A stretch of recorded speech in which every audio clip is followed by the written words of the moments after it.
शिवसेनेच्या 59व्या वर्धापन दिनानिमित्त कोरेगाव येथे रविवारी रक्तदान शिबिर. महिला आघाडीच्या शहर प्रमुख उल्काताई मालुसरे यांची माहिती. संपूर्ण हिंदुस्थानात महाराष्ट्राचे नाव रोशन करणाऱ्या शिवसेनेने सर्वसामान्यांना न्याय दिला आहे. शिवसेना पक्षाच्या 59व्या वर्धापन दिनानिमित्त कोरेगाव येथे रविवार दिनांक 22 जून रोजी सकाळी 9 वाजता शिवतीर्थ हुतात्मा स्मारक रोटरी उद्यान येथे रक्तदान शिबिराचे आयोजन करण्यात आले आहे. या शिबिराचा लाभ घ्यावा असे आवाहन करण्यात आले आहे. शिवसेनेच्या महिला आघाडीच्या शहर प्रमुख सौ उल्काताई दिनेश मालुसरे यांनी या संदर्भात माहिती दिली. हिंदू हृदय सम्राट शिवसेना प्रमुख आदरणीय बाळासाहेब ठाकरे, वंदनीय आनंद दिघे यांच्या नेतृत्वाखाली शिवसेनेने सर्वसामान्यांना न्याय देण्याचे काम केले आहे. महाराष्ट्रातील सामान्य जनतेचे आवडते नेतृत्व असलेल्या शिवसेना पक्षप्रमुख आणि उपमुख्यमंत्री एकनाथ शिंदे, आमदार महेशदादा शिंदे यांच्या नेतृत्वाखाली कोरेगाव तालुक्यात शिवसेनेने या रक्तदान शिबिराचे आयोजन केले असून या शिबिराद्वारे पक्षाचा वर्धापन दिन साजरा केला जाणार आहे.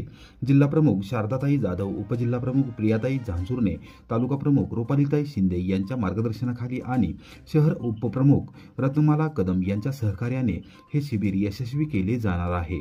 या शिबिरामध्ये महिलांसाठी स्वतंत्र व्यवस्था करण्यात आली आहे. शिबिरामध्ये रक्तगट तपासणी, हिमोग्लोबिन तपासणी, रक्तदाब तपासणी केली जाणार आहे. तसेच रक्तदान करणाऱ्या सर्व रक्तदात्यांना आकर्षक भेटवस्तू दिली जाणार आहे. दुपारी 2 वाजेपर्यंत चालणाऱ्या या रक्तदान शिबिराचा लाभ घ्यावा आणि गरीब व गरजू रुग्णांना रक्त उपलब्ध होईल यासाठी प्रयत्न करावेत असे आवाहन सौ मालुसरे यांनी केले आहे. नमस्कार, जय महाराष्ट्र. मी सौ उल्का दिनेश मालुसरे, कोरेगाव शिवसेना शहराध्यक्ष. नमस्कार, मी सौ रत्नमाला दशरथ कदम, कोरेगाव शहर उपाध्यक्ष. नमस्कार, मी आशा संजय देशमुख, कोरेगाव वार्ड प्रमुख. 19 तारखेला शिवसेनेचा वर्धापन दिन होता. त्या वर्धापन दिनानिमित्त आपण कोरेगाव येथे एक रक्तदान शिबिर आयोजित केलेलं आहे. आपले लाडके उपमुख्यमंत्री माननीय श्री एकनाथजी शिंदे साहेब आणि खासदार माननीय श्रीकांतजी शिंदे आज आपल्या महाराष्ट्रात आरोग्याची काळजी घेतात. आरोग्यासाठी खूप विविध योजना आयोजित करतात. तर आपण त्या योजनांप्रती एक थोडं रक्तदान शिबिर आयोजित केलेलं आहे. आणि आज आपल्या महाराष्ट्रामध्ये आपण पावसाळ्यामध्ये ज्या रोगराई येतात तर त्या रोगराई साठी आपण हॉस्पिटलमध्ये गेलो तर आपल्याला तिथे ब्लड ग्रुप कोणता आहे, तुमचा HB किती आहे, तुमचा BP किती म्हणजे कसा आहे, तर हे सगळं विचारलं जातं. तर आपल्याला हे माहीत नसतं. तर त्यासाठी पण हा कॅम्प खरंच खरोखर उपयोगी ठरेल. आणि जे एकनाथजी शिंदे साहेब महाराष्ट्रामध्ये आरोग्यासाठी खूप मोठ्या प्रमाणात ज्या उपाययोजना करतात आणि राबवतात तर त्याप्रती आपण रविवार दिनांक 22 जून रोजी हुतात्मा स्मारक रोटरी गार्डन कोरेगाव येथे रक्तदान शिबिर आयोजित केलेलं आहे. वेळ सकाळी 9 ते 2 वाजेपर्यंत आहे.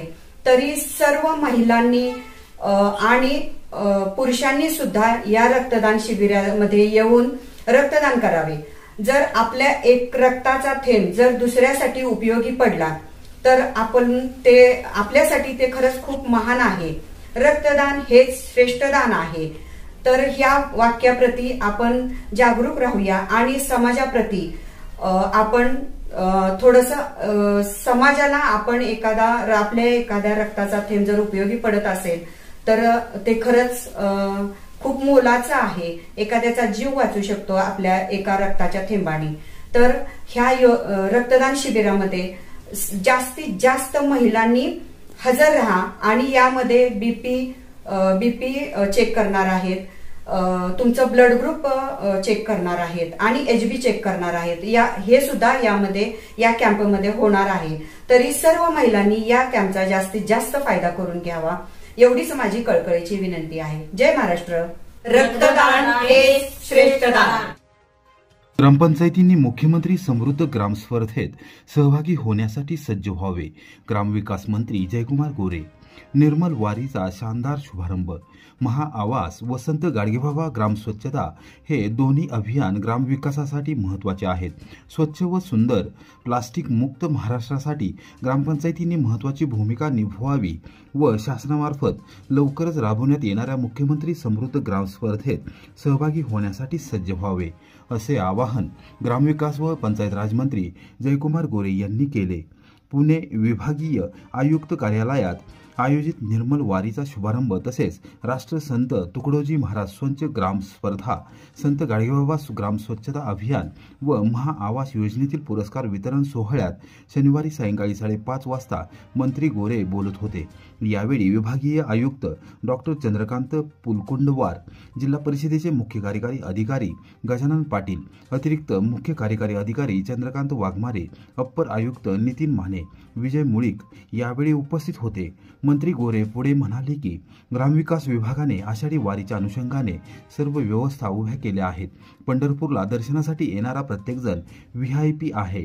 त्यामुळे आषाढी एकादशी होईपर्यंत सर्व व्हीआयपी दर्शन बंद केले आहेत. सर्व मंदिर परिसर वाहनमुक्त केला आहे. 3000 स्वयंसेवकांच्या माध्यमातून पंढरपूरमध्ये दिनांक 22 जूनपासून महास्वच्छता अभियान राबविण्यात येणार आहे. कराड चिपळूण महामार्गाच्या कामासाठी रविवारपासून 6 दिवस अवजड वाहतूक पूर्णपणे राहणार बंद. पोलीस अधीक्षक तुषार दोशी यांनी काढली अधिसूचना. पश्चिम महाराष्ट्र आणि कोकणाला जोडणारा महत्त्वपूर्ण कराड चिपळूण महामार्गावरील प्रलंबित कामे आणि अतिवृष्टीच्या पार्श्वभूमीवर दुरुस्तीच्या कामाला वेळ लागणार असल्याने राष्ट्रीय महामार्ग विभागाच्या पुणे येथील कार्यकारी अभियंत्यांच्या विनंतीनुसार रविवार दिनांक 22 ते शुक्रवार दिनांक 27 जून या कालावधीत या महामार्गावरील अवजड वाहतूक पूर्णपणे बंद ठेवण्यात येणार आहे. अवजड वाहतूक पर्यायी मार्गाने वळवण्यात आली असून तशी अधिसूचना पोलीस अधीक्षक तुषार दोशी यांनी शनिवारी सायंकाळी 5 वाजता काढली आहे. राष्ट्रीय महामार्गावरील रुंदीकरणाचे काम सुरू आहे. मात्र वाजेगाव ते शिरळ या भागात अतिवृष्टीमुळे पर्यायी मार्ग पाण्याखाली गेला होता. पर्यायी रस्ता वाहून गेल्याने मुख्य रस्त्यावर तात्पुरत्या स्वरूपात दुरुस्ती करण्यात आली होती. मात्र दुरुस्तीच्या कामादरम्यान प्रचंड पाऊस झाल्याने सदर रस्ता वाहतुकीस खुला करण्यात आलेला नाही. सद्यस्थितीत अतिवृष्टी लक्षात घेऊन संभाव्य हानी टाळण्यासाठी महामार्ग अवजड वाहतुकीसाठी बंद ठेवण्याची विनंती राष्ट्रीय महामार्ग विभागाने केली होती. त्यानुसार पोलीस अधीक्षक दोशी यांनी अधिसूचना काढत वाहतूक व्यवस्थेत बदल केले आहेत. कराड आणि उंब्रज येथून चिपळूणकडे जाणारी सर्व अवजड वाहने आता कराड पाचवड फाटा, उंडाळे, कोकरूड, मलकापूर, आंबाघाट, संगमेश्वर मार्गे चिपळूणकडे जातील.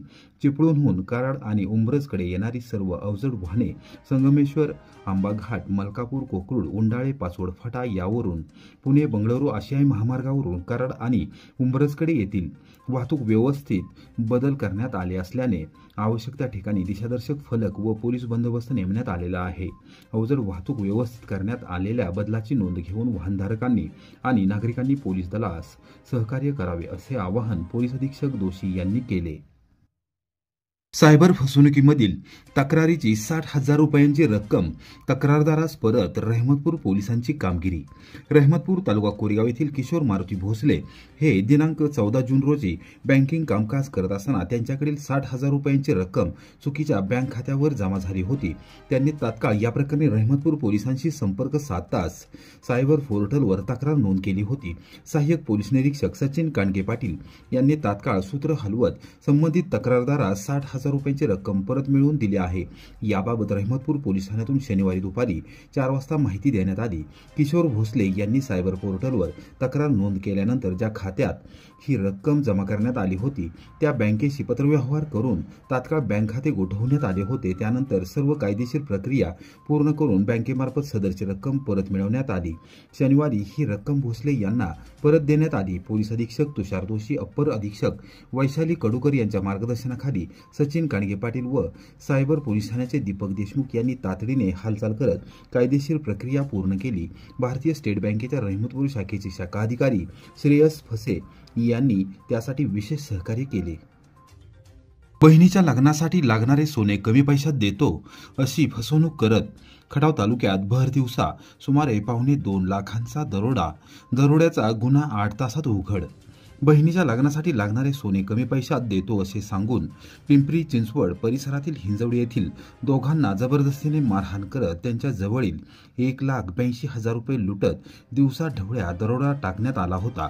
या दरोड्यातील सराईत आरोपींना पुसेगाव पोलीस ठाणे व स्थानिक गुन्हे शाखेच्या पथकाने अवघ्या 8 तासात जेरबंद केले। सर्वजण फासेपारधी समाजातील आहेत। पुसेगाव पोलिसांनी शनिवारी सायंकाळी 7 वाजता दिलेल्या माहितीनुसार प्रवीण महादू मेचे राहणार अजमेरा कॉलनी पिंपरी चिंचवड याचे हिंजवडी येथे चहाचे हॉटेल आहे। मार्च महिन्यामध्ये प्रवीण मेचे यांची देवराज अमित शिंदे राहणार डिस्कळ तालुका खटाव याच्याबरोबर ओळख झाली। त्यानंतर ते दोघे एकमेकांच्या संपर्कात होते। दिनांक 30 एप्रिल रोजी मेचे यांची बहीण प्रतीक्षा हिचे लग्न असल्याने त्यांनी त्यांच्या व्हॉट्सअप स्टेटसवर बहिणीच्या लग्नाची पत्रिका ठेवली होती। ते स्टेटस देवराज माने पाहून मेचे यांना फोन करून माझ्याकडे सोने आहे, तुझ्या बहिणीच्या लग्नासाठी कमी पैशामध्ये देतो असे सांगितले, परंतु बहिणीच्या लग्नावेळी देवराज शिंदे याने सोने दिले नाही। त्यानंतर देवराज शिंदे याने मेचे यांना फोन करून तू फक्त 1,20,000 रुपये घेऊन माझ्याकडे डिस्कळ येथे ये, मी तुला त्या पैशात माझ्याकडील 10 तोळे सोने देईन असे सांगितले। डिस्कळ गावच्या मिळालेल्या लोकेशननुसार दिनांक 19 जून रोजी दुपारी 1:30 वाजण्याच्या सुमारास मेचे व त्यांचा मित्र ऋषिकेश गोविंद भोर हे दोघेजण देवराज अमित शिंदे याच्या घरी डिस्कळ येथे गेले। देवराजने त्यांना घरातील सदस्यांची आणि पाहुण्यांची ओळख करून दिली। त्यावेळी मेचे यांनी देवराज यास मी आता 1,20,000 रुपये तुला देतो, मला तू 10 तोळे सोने अगोदर दाखव असे सांगितले। त्यावेळी देवराज याने त्याच्या जवळचे 5 तोळे सोने दाखवले। मेचे यांचा विश्वास पटल्याने मेचे व मित्र ऋषिकेश भोर यांनी डिस्कळ येथील ATM मधून पैसे काढून दुपारच्या वेळेस देवराज शिंदे याच्या घरी गेले। त्यावेळी देवराज याची आजी शिक्षण शिंदे हिने तू माझ्याकडे पैसे दे म्हणजे माझा नातू देवराज हा तुला 10 तोळे सोने देईल असे सांगितले। मेचे यांनी अगोदर मला सोने द्या मग मी तुम्हाला पैसे देतो असे म्हणत स्वतःच्या खिशावर हात ठेवत रक्कम दाखवली। त्याचवेळी देवराज शिंदे, शानू शिंदे, शिक्षण शिंदे, सुषमा शिंदे, मीना शिंदे, सुमित शिंदे, अनिमोल शिंदे राहणार फलटण व इतर 4 ते 5 अनोळखी मुले यांनी मेचे व त्यांचा मित्र ऋषिकेश भोर याला मारहाण करत खिशातील रोख रक्कम व मोबाईल हँडसेट जबरदस्तीने हिसकावून काढून घेतले। त्याचवेळी अनिमोल गोगाजा शिंदे याने मेचे यांच्या कानातील 2 सोन्याच्या बाळ्या जबरदस्तीने हिसकावून तोडून घेतल्या। भर दिवसा दरोडा टाकून देवराज व तिथे असणारी मुले ही राखाड्या रंगाच्या 4 चाकी गाडीत बसून तर महिला घरासमोरील बाजूस पळून गेल्या। सर्व गुन्हेगार हे फाशीपारधी समाजातील सराईत गुन्हेगार असून मेचे व त्यांचा मित्र यांच्याकडील रोख रक्कम, सोन्याचे दागिने, मोबाईल हँडसेट असा एकूण 1,82,000 रुपये किमतीचा ऐवज दरोडा टाकून चोरून नेला। या प्रकरणी फिर्याद दाखल होताच पुसेगाव पोलिसांनी स्थानिक गुन्हे शाखेच्या मदतीने तातडीने हालचाल करत सर्व आरोपींना अटक केली। आरोपींनी गुन्ह्यात वापरलेली सुमारे 2 लाख रुपये किमतीची 4 चाकी गाडी असा एकूण 3,82,000 रुपये किमतीचा मुद्देमाल जप्त केला आहे। कोम्बिंग ऑपरेशन राबवून पोलिसांनी केवळ 8 तासात या प्रकरणातील आरोपी गजाआड केले।